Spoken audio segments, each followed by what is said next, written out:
Bonjour à toutes, bonjour à tous et bienvenue dans Tech24. Scannez votre visage pour accéder aux services publics. Ce sera bientôt le cas en France, mais la reconnaissance faciale n'est pas du goût de tout le monde. Associations, artistes ou start-up de Paris à Hong Kong, la résistance s'organise.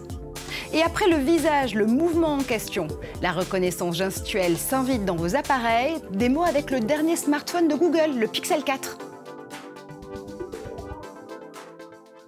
La France va donc devenir le premier pays européen à mettre en place la reconnaissance faciale pour accéder au portail administratif en ligne. Vous connectez aux impôts, à la sécurité sociale ou encore à la caisse de retraite. Ce sera possible dans quelques semaines grâce à votre visage. Pour utiliser ce dispositif, il faut d'abord s'inscrire, scanner votre passeport à l'aide d'un smartphone pour en extraire une photo. Ce cliché, vous devrez ensuite le comparer à votre propre photo, à votre propre image. Vous serez peut-être en train de cligner des yeux, de tourner la tête sur cette application. Ce dispositif, en tout cas, aura coûté plus de 3 millions d'euros et devrait être lancé d'ici janvier 2020. Mais évidemment, ça pose des questions quant aux libertés individuelles. Alors, comment fonctionnent les autres pays? On fait le point tout de suite avec Julien Cheïda. Cela pourrait devenir une habitude dans les semaines à venir. Prendre un selfie avec son smartphone et le soumettre à un logiciel de reconnaissance faciale. En France, ce dispositif porte un nom, Alicem, pour authentification en ligne certifiée sur mobile. Plus besoin d'identifiant ni de mot de passe, la reconnaissance du visage suffit. Mais cette technologie est-elle synonyme de progrès? Pour les autorités, elle va surtout de pair avec la sécurité. N'ayons pas de pudeur de gazelle, n'ayons pas de tabou sur tout ce qui peut permettre de renforcer la sécurité de nos concitoyens.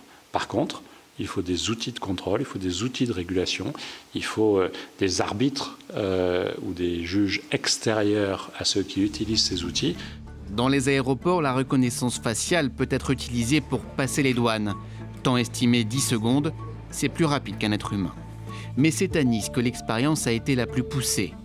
Dans cette ville qui contient 2666 caméras de surveillance, la mairie a autorisé la reconnaissance faciale dans la rue à titre expérimental à l'occasion du carnaval. Objectif, identifier en temps réel les individus filmés. Pour les autorités, un tel dispositif permettrait de tracer en un temps très court le parcours d'un individu recherché par la police. Mais pour les opposants à ces dispositifs, derrière les bonnes intentions, il y a la question des libertés individuelles non garanties par la loi. Aux États-Unis, San Francisco est la première ville américaine à limiter l'utilisation de la reconnaissance faciale dans la sphère publique. L'un des plus gros problèmes avec la reconnaissance faciale, c'est le risque d'erreur que l'on appelle les faux positifs. Donc il est tout à fait possible, notamment à partir d'une vidéo de mauvaise qualité, qu'elle se trompe de personne ou de visage et que cette personne se retrouve arrêtée ou en prison à tort. L'exemple chinois semble tout droit tiré d'un roman de science-fiction. La Chine compte le plus de caméras de surveillance au monde, 200 millions, et prévoit d'en installer plus du double d'ici 2020. Sous couvert de modernité, les caméras ont envahi le quotidien, comme ce policier équipé de lunettes capables d'identifier en quelques secondes n'importe quel individu. Mais pour ses détracteurs, la Chine a mis en place un vaste système de surveillance de ses citoyens, une sorte de Big Brother des temps modernes. Et Guillaume Gralet du magazine Le Point est avec nous en plateau, bien évidemment. Hello Guillaume. Bonjour Marjorie. Les détracteurs de la reconnaissance faciale n'ont pas de frontières. On va de la débrouillardise aux technologies les plus poussées, mais la résistance, elle, vraiment s'organise. Et elle s'organise dès Hong Kong.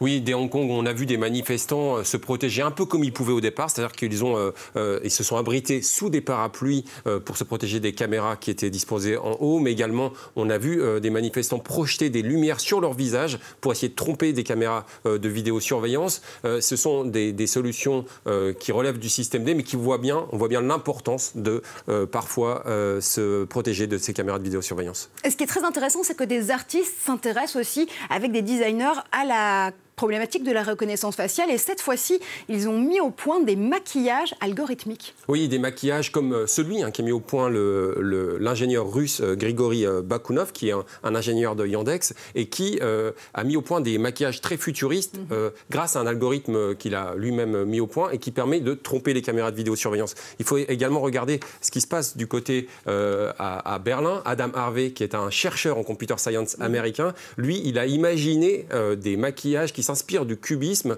pour tromper les caméras de vidéosurveillance. Ce qui est intéressant ici, c'est sa motivation. Il veut passer à travers tous les biais raciaux, mais également les biais genrés qu'ont dévoilé l'université d'Essex. Il y a d'autres attributs. Il y a des lunettes qui ont été mises au point par un fabricant de Chicago qui s'appelle Reflectable. Reflectable va repousser les ondes infrarouges qui permettent d'avoir une cartographie de votre visage en temps réel. Bref, des bijoux au maquillage en passant par certains vêtements, on voit bien que les artistes nous permettent souvent de nous protéger. C'est donc des parties de cache-cache qui s'organisent dans les villes du monde entier et il y a des solutions encore plus technologiques. Là, cette fois-ci, on va du côté des startups et notamment en Israël.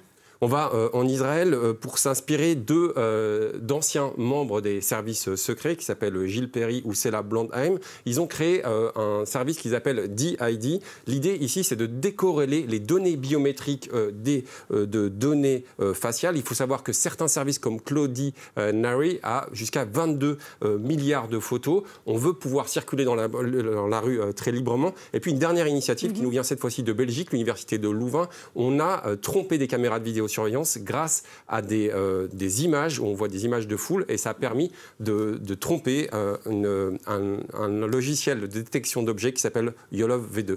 Alors, est-ce qu'on assiste vraiment à une banalisation du recours à l'identification faciale? Et quels sont les risques réels pour nos libertés?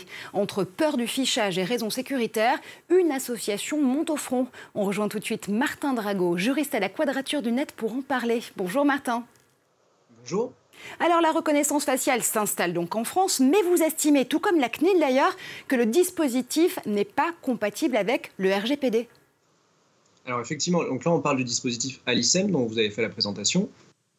Le gouvernement, avant de créer ce dispositif, a pris l'avis de l'autorité de la protection de la vie privée en France, qui s'appelle la CNIL, et la CNIL lui a dit effectivement que le Alicem ne respectait pas le droit sur les données personnelles.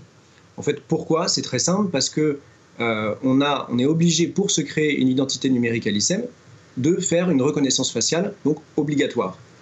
Or, le gouvernement se revendique du consentement des gens, c'est un point juridique assez précis, mais se revendiquant du consentement des gens, il ne peut pas forcer les gens à la reconnaissance faciale. C'est ce qui se passe ici.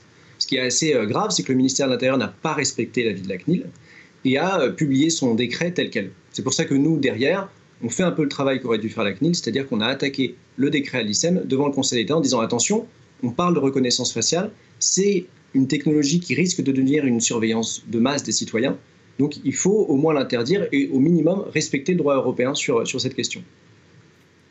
Martin, on voit des outils de plus en plus perfectionnés qui permettent la reconnaissance faciale. Est-ce qu'à l'avenir, on aura des outils qui permettront peut-être la détection de mouvement ou même la détection d'émotions? Alors, ces outils, malheureusement, ils sont déjà en place. D'un côté, donc, on a la reconnaissance faciale, comme vous l'expliquez, qui se développe énormément. Nous, ce qu'on regrette, c'est qu'en France, on pousse, et les citoyens, enfin les élus plutôt publics poussent à l'expérimentation en France, à développer justement cette technologie, notamment avec Alicem, notamment dans des lycées aussi, à Nice et à Marseille. Vous avez parlé de Nice au Carnaval, mais il y a aussi une expérimentation à venir de reconnaissance faciale dans des lycées. Donc voilà, on a cette expérimentation qui se développe, alors qu'aux États-Unis, justement, on a compris que la reconnaissance faciale était extrêmement dangereuse et qu'on a San Francisco, mais il y a aussi 4 autres villes qui ont interdit la reconnaissance faciale. Et on a aussi l'État de la Californie qui a interdit pour les caméras piétons, dans l'ensemble de l'État de Californie, la reconnaissance faciale. Mais à côté de la reconnaissance faciale, on a d'autres technologies qui sont déjà en place, notamment la vidéosurveillance dite intelligente, qui permet dans des villes comme à Toulouse, à Valenciennes ou dans les Yvelines, de détecter des comportements dits suspects, c'est-à-dire si vous vous mettez subitement à courir, s'il y a un mouvement de foule, ou si vous avez un aspect, parce que l'élu ou la collectivité a considéré que ce comportement était bizarre, ben il va y avoir du coup une remontée, une alerte automatique pour les services de police. Voilà, donc ça c'est des choses qui existent déjà. On a donc la vidéosurveillance intelligente, on a aussi des micros. Il y a une expérimentation à venir à Saint-Étienne avec des micros dans les rues pour détecter des bruits bizarres. Et puis aussi on a toute un ensemble d'outils de surveillance comme les drones qui se développent de plus en plus à Paris. Donc c'est pour ça que nous, de notre côté, un peu contre tout ce mouvement de surveillance, on a créé une plateforme qui s'appelle technopolis.fr pour un peu documenter et faciliter la lutte contre ce développement incontrôlé d'outils de surveillance. Martin, on va rester sur l'échelon international puisque vous travaillez avec d'autres associations attachées à la protection de la vie privée, notamment aux États-Unis ou en Allemagne. Ce que vous tentez de nous dire, c'est quoi? C'est qu'en fait, c'est à nous, citoyens, de prendre justement la question à bras-le-corps avant tout et de nous opposer à la reconnaissance faciale? Ce qui est important de comprendre, c'est que si justement c'est des associations comme la Quadrature du Net en France, comme Electronic Frontier Foundation aux États-Unis, la CLU ou encore Big Brother Watch au Royaume-Uni, si c'est ces associations qui le font, c'est justement parce qu'en fait, il y a un manque de contrôle de la part des autorités. C'est très important de voir dans l'ICEM, où on a l'autorité de protection de la vie privée en France, celle qui normalement a le pouvoir de nous protéger, en fait, qui n'est pas respectée par le gouvernement. Et donc là, en fait, on voit qu'il y a une défaillance de nos systèmes de contrôle qui ne fonctionnent clairement pas. Et donc, effectivement, c'est à nous de faire ce travail. Mais en vrai, ça ne devrait pas être à nous de faire ce travail. Ce n'est pas à des bénévoles ou à des salariés de faire le travail que devrait faire soit le gouvernement, soit des autorités de protection de la vie privée qui, soit ne le font pas assez, comme la CNIL qui ne fait pas assez de choses contre la reconnaissance faciale, et même quand elle dit quelque chose, elle n'est pas respectée. Merci infiniment Martin d'avoir été avec nous. Alors vous avez aimé ou pas la reconnaissance faciale, vous allez adorer la reconnaissance gestuelle tout de suite dans Test 24.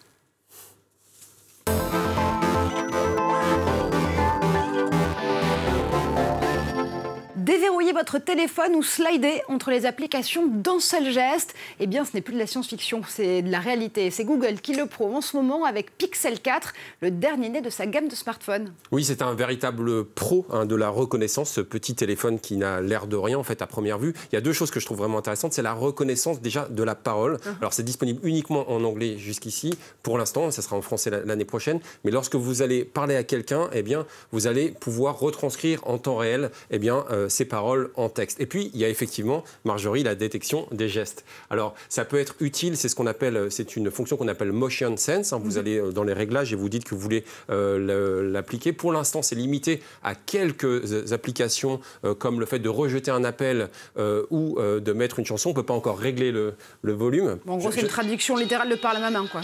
Voilà, par la maman. Ce que je fais jamais avec vous, Marjorie. Merci, j'espère bien. Voilà.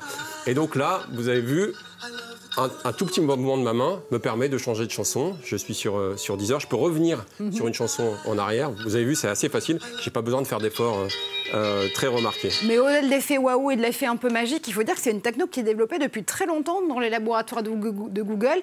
Et tout ça passe par un tout petit capteur. Oui, par un tout petit capteur. Vous avez vu, on n'a pas les capteurs du dos de l'appareil. Et c'est un peu comme la reconnaissance de la parole. Il a fallu énormément d'années de recherche. En réalité, vous avez un détecteur de paume qui va dessiner la paume et qui va, à travers différents points, identifier et reconnaître les mouvements de votre main et les interpréter. On sait à quel point c'est important. On l'a vu très récemment dans la réalité virtuelle, où lorsque vous allez être avec votre casque de réalité virtuelle, vous n'aurez plus besoin d'avoir de manette pour que votre casque comprenne vos mouvements. Allez, rendons très rapidement quand même hommage aux précurseurs en la matière. En reconnaissance gestuelle, c'était évidemment Kinect chez Microsoft.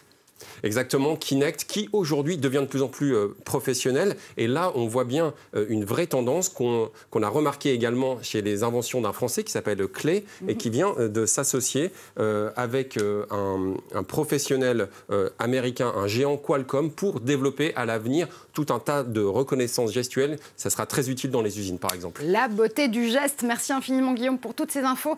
Vous l'avez compris, c'est la fin de cette émission. Merci à vous de nous avoir suivis. On se retrouve très vite avec le hashtag Tech24 à la fin de vos messages sur tous les réseaux sociaux.